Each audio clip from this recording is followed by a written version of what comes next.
Olá, seja muito bem-vinda a mais uma aula do TT. Eu sou a Carol Brasileiro e no vídeo de hoje eu vou falar com você sobre os maiores mitos no primeiro mês de aleitamento materno. Eu vou desvendar quais são esses mitos, porque uma coisa é certa, nasceu um bebê, nasceu também a opinião das pessoas, na verdade.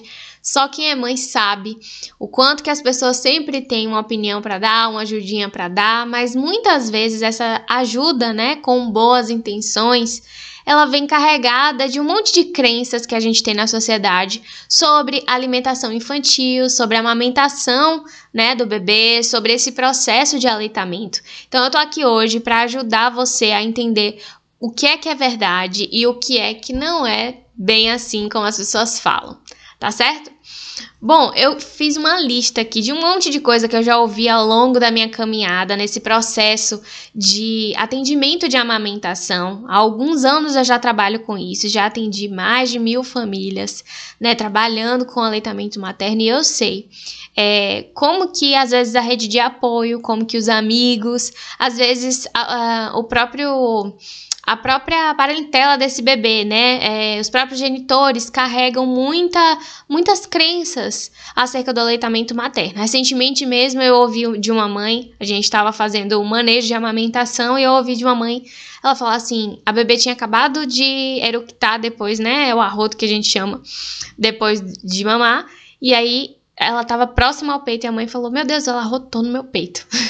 E aí eu falei, sim, ela fez isso mesmo, mas não tem nada, porque as pessoas acreditam que se o bebê arrotar no peito não pode, que vai secar o leite, que o leite vai azedar e que o bebê vai parar de mamar. Existe um monte de crenças associadas ao aleitamento, E eu quero especificar nesse primeiro mês. Por quê? Porque o primeiro mês, ele é decisivo, para o sucesso do aleitamento materno. Se no primeiro mês você não sabe o que fazer ou você vem cheio de crenças, que é um monte de mito, na verdade, sobre a amamentação, você se limita, enquanto genitora, enquanto lactante, a ofertar e dar o melhor leite para o bebê. E também, se você tem muitas crenças e você é profissional de saúde, você não consegue avançar muito no processo do aleitamento materno ou na terapia, que você está fazendo aí com o seu paciente. Então, se você é carregado de muitas crenças ou não conhece sobre aleitamento materno, você também limita a sua capacidade de atuação com as famílias. Então, é super importante a gente falar sobre isso. Bom, eu não sei se eu vou conseguir, porque vou contar aqui. 1, 2, 3, 4, 5, 6, 7, 8, 9, 10, 11, 12, 13, 14, 15.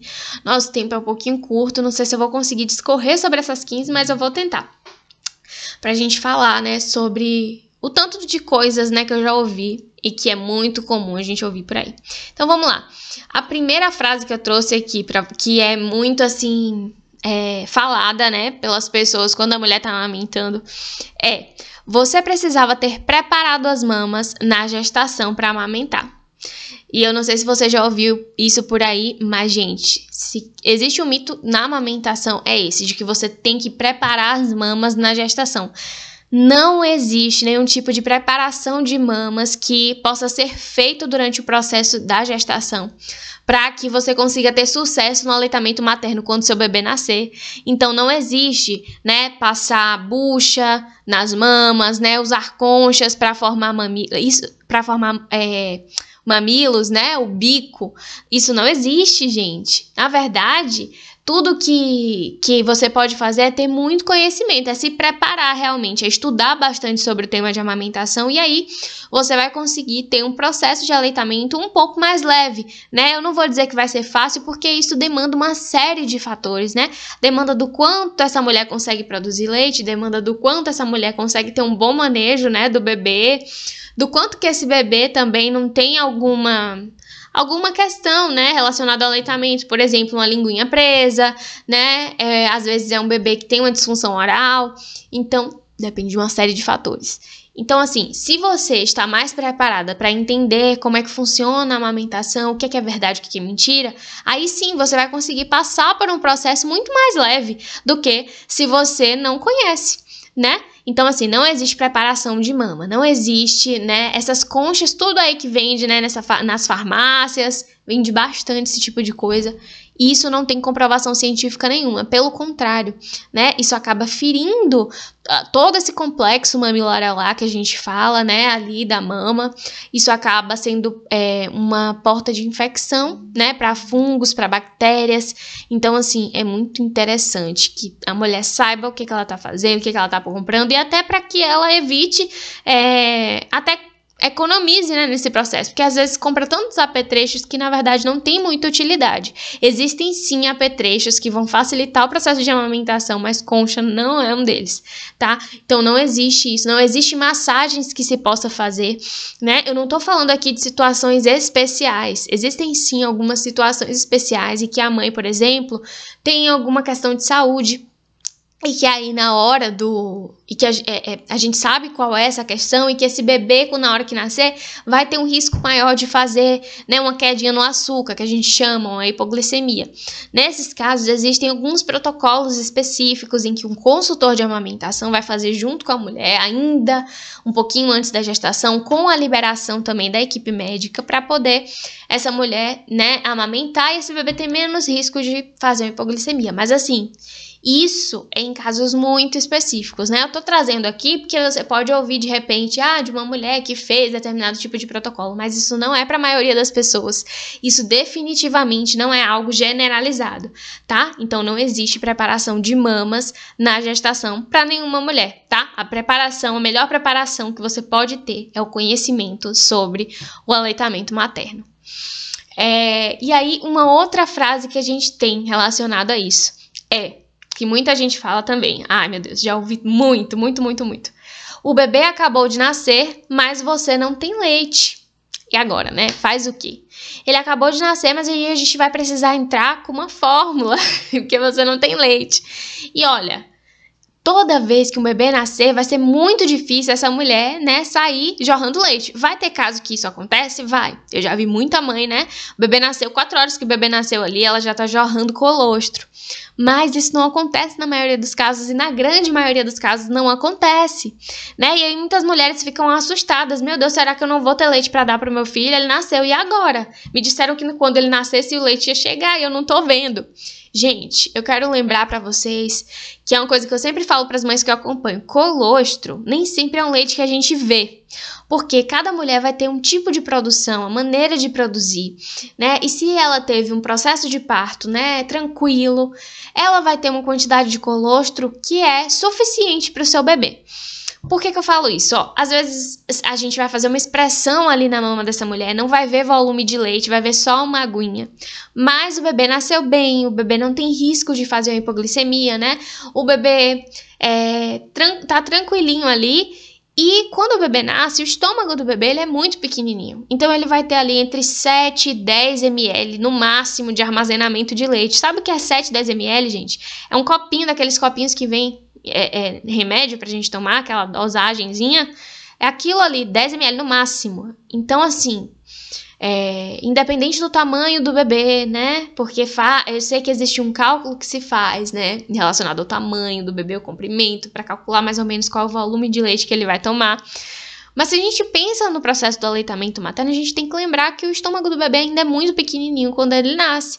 Então, o mais importante é colocar esse bebê para estimular o peito dessa mãe, para que ela comece realmente a produzir. Lembrar que o peito, né, as mamas, elas são como uma fábrica. Quanto mais o bebê suga, mais essa mama vai sintetizar leite materno. Então, não tem por que ter desespero nesse primeiro dia. Meu Deus, eu não tô vendo leite aqui, né? O colostro é isso, é o leite que não se vê, mas é essencial para esse bebê. 5 ml que ele tomar, né? 1 ml que ele tomar, já vai ser bastante para que ele possa começar a colonizar a flora intestinal, que não recebia alimento por ali, né? É essencial para que ele comece a desenvolver a sua proteção contra os agentes, né, externos, vírus, bactérias. Então, é muito importante. O colostro, né, ele é esse leite que é um pouco mais ralinho, um pouco mais amarelinho, mas que é rico em anticorpos e é super importante para o bebê. Então, e o que eu tenho visto, né, na minha prática, é muitos bebês que acabam de nascer e que começam a fazer uma fórmula porque apertam o peito da mãe, não vê colostro saindo e começa a fazer 20 ml de fórmula no bebê que não tem nem 24 horas de vida. O que acontece? Esses bebês começam a regurgitar e esses bebês às vezes são afastados da sua mãe, vai para uma semi-intensiva porque começou a regurgitar, mas porque simplesmente o profissional que estava atuando com ele não tinha manejo de amamentação, manejo de alimentação infantil, né? Não tinha um profissional para dizer assim, olha, não vamos tentar não ir por aí.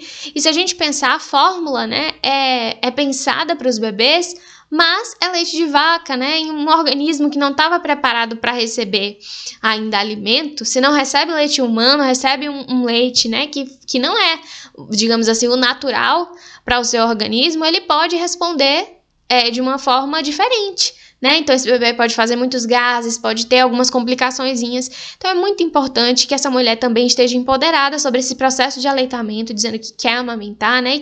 E que a equipe esteja preparada para acompanhar isso, para entender.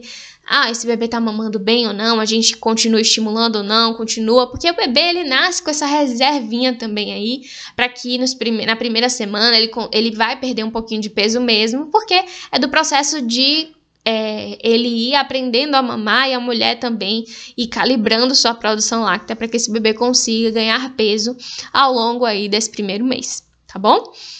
Bom, bastante coisa, né? Mas assim, numa frasezinha só, a gente já desconstrói tantas crenças que se tem acerca do aleitamento materno. Então, é muito importante a gente saber, né, de todas essas coisas. Uma outra questão que sempre eu ouço, né? Não é tão recorrente quanto essa coisa do você não tem leite, mas é bastante recorrente, principalmente entre a família, né? Eu ouço bem das pessoas mais velhas falando sobre isso. Suas mamas são pequenas, você não vai conseguir amamentar, ou o seu leite não vai ser suficiente para o seu filho. E olha, não tem nada a ver a relação do tamanho da mama da mulher com a capacidade de produção de leite, gente. Capacidade de produção láctea é diferente, não tem nada a ver, na verdade, com o tamanho da mama. Eu já vi mamas muito volumosas que não tinham uma produção de leite, então aquela hiperlactação que a gente chama, né, aquela produção exacerbada só pelo tamanho da mama, e já vi mamas pequenas que produziam muito leite, que tinha hiperlactação e que tinha que fazer doação para não fazer um engurgitamento, uma mastite.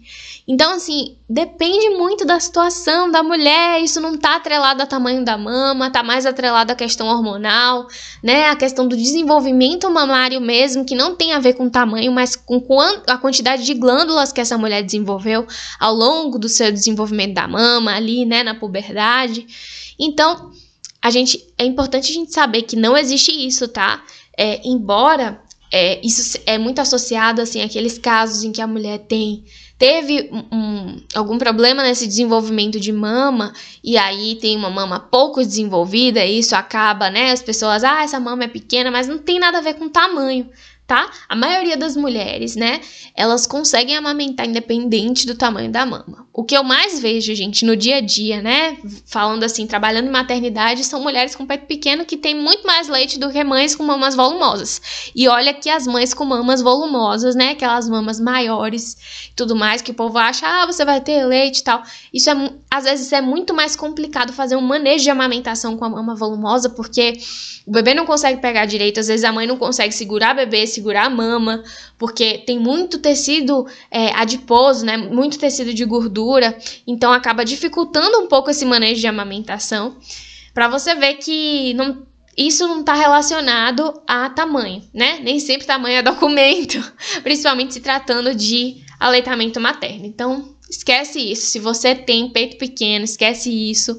Não tem nada a ver com o tamanho da sua mama. Se você faz acompanhamento, né, regular com os médicos e o desenvolvimento da sua mama foi ok, não tem com o que se preocupar. Você vai ter leite para o seu filho, claro, se mantém o aleitamento materno em livre demanda, tranquilo, né? O bebê conseguindo também mamar bem, fazendo uma boa pega, uma boa extração, certo? Que mais? Muita coisa aqui, gente. Bom, uma outra coisa que sempre ouço, né? Seu leite é fraco, e essa é velha, né, gente? Seu leite é fraco, por isso não tá sustentando o seu bebê. Nossa, clichêzona, e tem gente que sabe, claro que não é isso e tal. Mas olha, tem gente que ainda acredita nisso, tá? Principalmente os mais antigos acreditam que o leite é fraco. Se vocês soubessem o quanto que a indústria já investiu em propagandas para dizer que o melhor leite era o leite de vaca, ou o melhor leite era aquele que aquela indústria vendia, vocês iam entender melhor o quanto que as pessoas pensam, as pessoas mais antigas pensam que o leite materno é fraco, né? Porque dava o leite, né? A fórmula, o leite de vaca, e aí o bebê apagava, né? E aí quando a mãe amamentava, o bebê queria de 2 em 2 horas mamar. Então, na cabeça dos mais velhos era assim, se de 2 em 2 horas ele tá chorando de fome é porque o meu leite não tá sustentando. E isso não tem nada a ver, né? A gente já desconstrói isso falando sobre a questão da digestão do leite materno, que é muito diferente da digestão da fórmula, né? A digestão do leite é mais rápida do leite materno, porque é um leite pensado para o organismo humano. Então, a gente digere mais rápido, o bebê tem menos cólica, o bebê consegue realmente fazer uma digestão mais adequada, né? Quebrar mais fácil essas moléculas do que uma molécula de um leite de vaca, porque a fórmula, ela é derivada do leite de vaca, né? Por mais que ela seja formulada para uma criança, mas a base é de leite de vaca. E quando chega no organismo do bebê, pode causar uma série de complicações, né? Desde alergias até cólicas, até dificuldade de digestão nessa criança. Então, é uma criança que talvez durma mais, sim, mas não porque o leite está sustentando mais, mas é porque ela precisa gastar muita energia para quebrar aquelas moléculas no organismo, né? E assim fazer uma boa digestão. Então, eu costumo fazer uma analogia assim, falar que a fórmula é como se fosse a feijoada, né? Aquela comida mais pesada, mais gordurosa no organismo. E o leite materno é como se fosse uma comida saudável, bastante nutritiva, mas muito saudável. Então, quando a gente come uma comida mais saudável, né? Uma coisa mais leve, uma salada rica, né? De proteínas, de todos os nutrientes que a gente precisa, a gente faz uma digestão tranquila, né? Sem gerar cólicas, uma digestão saudável. E quando a gente come uma comida mais pesada, a gente quer dormir, depois o nosso organismo precisa gastar muita energia, né? Para se recuperar. É a mesma coisa, tá? E existe uma questão da expectativa também, né? As pessoas, elas não estão preparadas para amamentar uma criança. Amamentar uma criança exige muito e demanda muito nesse primeiro mês, né? A criança, talvez ela queira amamentar de 1 em 1 hora, de 1 hora e meia, de 2 em 2 horas nesse primeiro momento, porque a criança, ela não vai ao peito só para encher a barriga. Ela vai ao peito para se sentir bem, ela vai ao peito porque ela quer colo, porque sugar faz bem para ela, sugar acalenta, né? Então ela saiu do ambiente de proteção, que era a barriga, e ela veio para um ambiente que tem barulho, que tem luz, que tem toda hora uma pessoa pegando, né? Ela não se sente tão confortável, às vezes no berço, não é? Ela não tá ali aconchegada como ela fica quando vai pro colo.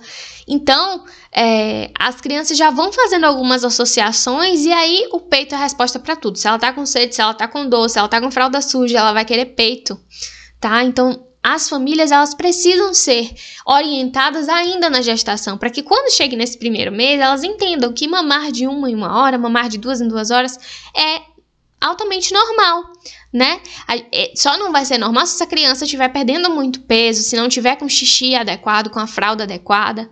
Mas se tudo estiver caminhando dessa forma, se não estiver tendo dor na amamentação, faz parte desse processo, né? Um RN é um bebê que demanda muito mesmo da família, e por isso que essa mulher precisa ter uma rede de apoio, né? Para que ela consiga dar conta, porque amamentar não é fácil, mas é super possível quando você tem a orientação correta, tá? Então não existe isso de leite fraco, todo leite materno ele é suficiente. Agora existem também o contraponto, tá, gente? Eu preciso falar disso.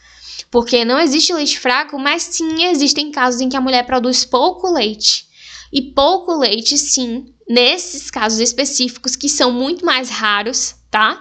Aí sim, esse bebê vai precisar de uma complementação, tá? Que aí o médico vai prescrever uma fórmula para que faça uma complementação, que pode ser temporária ou não, vai depender, né?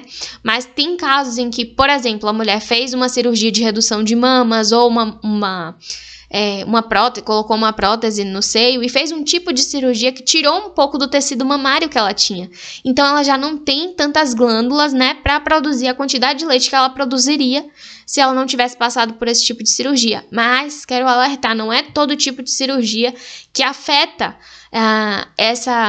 esse tecido glandular da mulher, né? Hoje em dia a gente tem cirurgias que são muito mais modernas e que preservam, né, a maioria do tecido glandular da mulher. Então não é em todo caso que a mulher não vai ter muito leite. Mas assim, existem esses casos, a gente não pode negar que existem sim.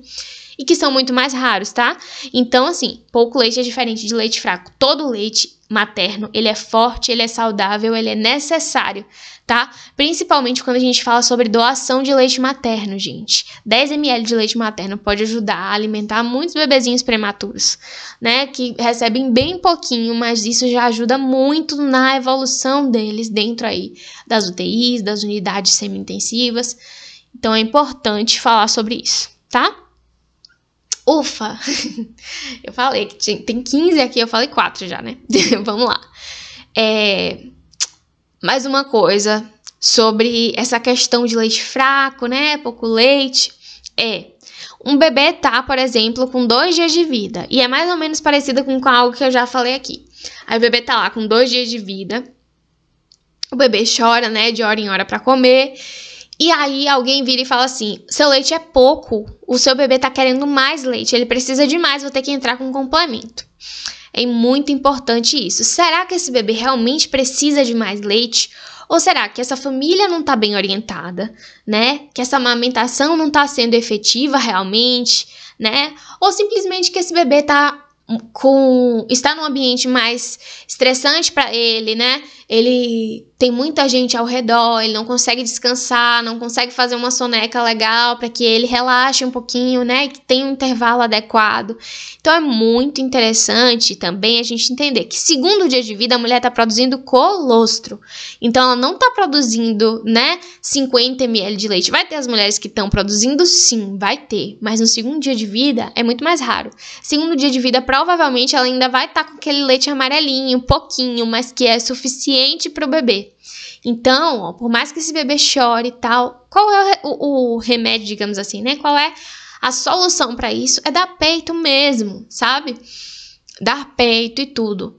E aí, gente, aqui vai minha experiência de fonoaudióloga mesmo, que trabalha com muitos bebês ao longo da semana, segundo dia de vida, às vezes o bebê nasceu e aí a equipe tem essa visão, a mãe tem pouco leite, vou entrar com complemento. E aí entra dando, né, 20, 30 ml de leite para um bebê de 2 dias de vida. Ele começa a acostumar com esse volume de leite e a mulher ainda não está produzindo isso. O que acontece? Confusão de fluxo. Eu vejo isso acontecer muito. E aí os bebês, eles ficam dependentes desse alto fluxo de leite, né, quando estão com fome. E aí quando vão para o peito, que não encontram esse fluxo grande de leite, é uma confusão, literalmente, né? Como o nome diz, confusão de fluxo. Porque aí eles ficam irritados. Pega o peito e solta o peito. E pega o peito de novo e briga com o peito e empurra o peito. Por mais que eles sejam novinhos, isso acontece. Então, assim, é muito importante a equipe ter manejo de amamentação e essa mulher ser orientada. Quando uma mãe ela é orientada sobre a amamentação, por mais que a equipe ainda esteja assim, ela vai mais preparada, ela vai sabendo, não é assim, eu sei que hoje é o segundo dia de vida, eu sei que hoje eu tô produzindo adequadamente meu leite, eu vou dar peito pro meu filho, eu não quero fórmula, tá? E aí a equipe começa a conduzir isso com um outro olhar, né?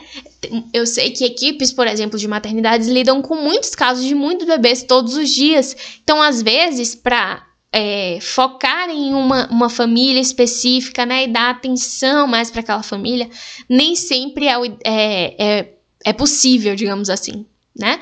E às vezes isso acaba, infelizmente, né, criando um automatismo e que vai, o bebê nasceu, tá com tanto dia, tá chorando, vou passar a fórmula. Mais ou menos assim. Isso é triste, né? Que bom se a gente tivesse em todas as... Que bom, a primeira coisa, né? Que bom se a consultoria de amamentação fosse uma profissão reconhecida no Brasil, porque aí a gente poderia ter empresas contratando consultores de amamentação, né? Para atuar. E aí, talvez as maternidades começassem a ter um olhar maior para isso, para a importância de se ter um consultor em amamentação ali, né? E que bom se as equipes tivessem formação adequada de amamentação para poder manejar as famílias. Mas nem sempre isso acontece. Porém, se é uma família também que se engaja nesse processo, se é uma mãe que deseja amamentar e busca a orientação correta, ela chega mais preparada. Então é isso, gente. Não existe essa coisa do o seu leite é pouco, precisa de mais. Será que precisa de mais? Quando é que precisa de mais, né? Precisa de mais se esse bebê tiver com açúcar baixo, precisa de mais se de fato esse bebê não conseguir extrair um leite que ele relaxe. Mas se ele tá indo pro peito, tá conseguindo ficar ali um tempo e dormindo, né? E não baixando açúcar, mantendo diurese, né? Não tem por que se preocupar em relação a ter pouco leite, porque segundo dia de vida não é um mundo de leite que essa mulher vai produzir, tá bom? Bora lá. Uma outra coisa, né? Seu bebê é prematuro, não pode receber leite no copinho. Será mesmo? Isso aí eu já ouvi até de fonoaudiólogo, tá? Gente, mas vai fazer copinho, esse bebê é prematuro, gente. E aí o que eu quero trazer pra você é que existem estudos falando sobre a oferta de copinho em bebês prematuros, gente, né? E não é porque só o bebê é prematuro que ele não vai poder fazer uso de copinho. E outra coisa, não é só porque o bebê é termo que ele vai conseguir fazer uso de copinho, né? Isso vai variar de criança para criança, e é aí que vem a importância da avaliação fonoaudiológica para esse bebê, né? Para saber qual é o utensílio que é mais adequado, né? O que a gente tem hoje é que o copinho, ele ajuda, né? Ele favorece aí o aleitamento materno, ele é um utensílio amigo da amamentação, mas ele é pensado sim para ser um utensílio transitório, né? Ele não é para ser para a vida toda, né? Se, por exemplo, uma mãe não tem condição de amamentar porque ela tem uma condição de saúde que ela não pode amamentar, a gente tem que repensar se vai deixar essa criança no copinho, né? Eu, particularmente, não penso, né? Não acho que é o mais adequado para o desenvolvimento crâniofacial dessa criança. Toda criança ela precisa sugar, tá? No copinho não se faz sucção.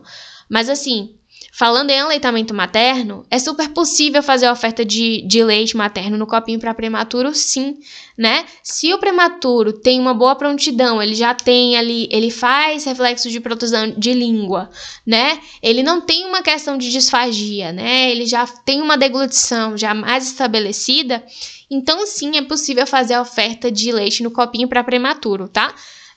A gente não pode limitar essas crianças porque elas são prematuras, até porque eles são muito guerreiros, eles são muito, às vezes a gente vai esperando uma coisa, e quantos prematuros novinhos que eu vejo amamentando assim, ó, às vezes a gente segura uma sonda ali no bebê, porque é muito novinho, mas a gente vê que o bebê não tá, aquela sonda ali pra ele é a mesma coisa que nada, porque ele tá amamentando muito bem, a mãe tá cheia de leite, ele tá conseguindo fazer uma extração excelente e tá indo tudo bem, né? Então tem muitos casos assim. E aí a gente precisa de quê? De avaliação fonoaudiológica, tá? Então assim, é prematuro, tá numa unidade canguru, né? A mãe precisou se ausentar por não sei qual motivo. Sim, pensa no copinho para essa criança nesse momento transitório aí, em que a mãe não vai estar, até ela retornar, para que a gente proteja o aleitamento materno, né? E que a gente não coloque nenhum utensílio para não ter confusão de bico, porque a gente sabe que esses bebês prematuros, eles já têm uma questão da própria imaturidade do desenvolvimento, né? E que às vezes tem um padrão mais mordedor, uma língua um pouquinho mais retraída na hora de sugar, e que a gente precisa fazer um pouco mais de terapia, um pouco mais de intervenção. E aí, se a gente coloca um utensílio, né, para facilitar esse processo, aí a gente pode ainda dificultar o aleitamento materno dessas crianças no peito, tá bom? Bom, dito isso, vamos para mais um mito que existe aqui, que é: bebês prematuros não conseguem amamentar. Pronto, eu meio que já respondi essa daí, né? Falando que não tem nada a ver prematuridade com o fato de conseguir amamentar ou não. Isso, às vezes, querem colocar a amamentação dentro de caixinhas, né? Os bebês também prematuros dentro de caixinhas. Eu já ouvi falando isso sobre prematuro, já ouvi falando isso sobre bebês com trissomia. Tem nada a ver, né? Já avaliou esse bebê no peito? Esse bebê já foi avaliado por um fonoaudiólogo, né? Tá liberado via oral pra ele? Ótimo. Então, já colocou esse bebê no peito, né? Prematuro tardio, gente, oh meu Deus, muitas vezes vem pronto, assim. A gente coloca no peito e ele consegue ali se organizar. Mas é muito importante, sim, a avaliação fonoaudiológica, né? Pra ver se tá tudo bem, pra ver se esse bebê tá conseguindo fazer uma sucção adequada em seio materno. Mas a prematuridade não é limitação, tá? Bebês prematuros sim conseguem amamentar, até por isso que a gente tem aí o método canguru, né? Para que a gente consiga promover o aleitamento materno mais cedo para essas crianças, né? Porque a taxa aí de sobrevivência aumenta significativamente. Então, sim, bebês prematuros conseguem amamentar, tá? O que mais que a gente tem? Você tem mamilo plano invertido. Ah, sim. Alguém fala assim pra mulher, né? Você tem mamilo plano invertido, vai precisar usar intermediário de silicone. Bico de silicone, né, gente? Ai, meu Deus, uma relação de amor e ódio. Por quê? Ao mesmo tempo que, sim, existem casos que a gente vai precisar utilizar o bico de silicone intermediário, né? Temporariamente. Existem alguns casos que não tem necessidade nenhuma de bico de silicone, né? E que às vezes atrapalha o aleitamento mais do que ajuda. Então, o que eu vejo, assim, às vezes de indicação de intermediário de silicone sem necessidade nenhuma, só porque olhou para a mama da mãe e falou assim, o mamilo é plano, você vai precisar de bico de silicone. E aí, gente, o risco de desmame é muito maior do que você ali orientar a fazer uma pinça, esse bebê pegar no peito, avaliar essa amamentação para depois pensar no intermediário, né? Tentar ali ajustar essa relação da mãe com o bebê para depois tentar o intermediário, né? Ajustar uma, ajustar duas, talvez você não consiga da primeira vez, tenta uma segunda, né? Para isso ser algo que é uma das últimas opções, né, iniciar com intermediário, que eu vejo cada vez mais cedo se indicando intermediário de silicone, e cada vez mais cedo a gente tendo casos de desmame precoce, de introdução precoce de fórmula num bebê que a mãe tem boa produção, simplesmente porque ele não consegue fazer uma boa extração no peito por ter um intermediário de silicone atrapalhando a pega dele ali no peito, tá? Então, sim, vai ter casos em que o intermediário de silicone facilita a vida da criança e outros casos, que é uma grande parte desses casos, que é o intermediário atrapalhando a vida da criança ali em seio materno. Então, ter mamilo plano invertido não é limitação também para amamentação, gente. Se a mulher tem mamilo plano invertido, o que ela precisa é de avaliação de amamentação adequada, né? Uma pinça bem feita, o bebê abocanhando bem essa areola, até porque o bebê não tem que abocanhar mamilo, né? Ele precisa abocanhar complexo mamilo areolar. Né? Então, ele abocanhando bem, ela tendo uma areola maleável, o que vai facilitar. Mas sim, vão ter casos em que essa criança não vai conseguir, precisa de um pouco mais de input, a gente vai ter que temporariamente entrar com intermediário de silicone. E o que eu vejo também é que muitas vezes entra com intermediário de silicone e aí não pensa no desmame dele, né? E o que acontece? É o desmame do bebê em seio materno, porque a mulher começa a reduzir a produção láctea e aí não consegue dar prosseguimento à amamentação. Né? Então é muito importante a gente pensar em tudo que abarca o aleitamento materno, né? A amamentação não dá pra gente colocar numa caixa, né? Não é uma fórmula, né? Não é Bhaskara, que existe ali uma fórmula, a gente aplica e dá certo. Não é assim, né? Aleitamento materno é individualidade, a gente individualizar cada caso, né? Cada bebê, cada mãe, cada criança, cada família, tá? Cada contexto familiar pra gente entender como é que a gente vai intervir nesses casos, tá? Quero agradecer pra vocês. Eu vou fazer uma outra parte desse vídeo, né, pra gente falar de todas as outras frases que eu trouxe aqui, que se impactam no aleitamento. Quero agradecer por você ter me assistido até aqui e eu te espero você, então, na próxima aula do TT. Até lá!